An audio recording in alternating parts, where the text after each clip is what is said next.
Shri Gayatri polyclinic ప్రారంభం.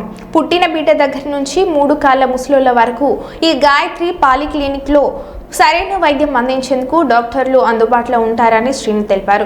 కర్నూలు నగరంలోని Gayatri state Visvabharati hospital ప్రక్కన శ్రీ గాయత్రి పాలిక్లినిక్ ను ఈ రోజు నుంచి గాయత్రి పాలిక్లినిక్ ను మంచి రోజు సందర్భంగా ప్రారంభించారు. ఈ సందర్భంగా శ్రీ గాయత్రి పాలిక్లినిక్ సిబ్బంది శ్రీనివాసులు మాట్లాడుతూ చిన్నపిల్లల అనారోగ్య సమస్యలు వచ్చిన గర్భిణీల కాన్పులను, వృద్ధుల అనారోగ్య సమస్యలను శ్రీ గాయత్రి పాలిక్లినిక్ నందు వైద్యులు ఉన్నారని, ప్రజలందరూ తమ అనారోగ్య సమస్యలను గాయత్రి పాలిక్లినిక్ వచ్చి ఆరోగ్యవంతులు కావాలని, అనారోగ్య సమస్యలను తీర్చుకోవాలని శ్రీనివాసులు కోరారు.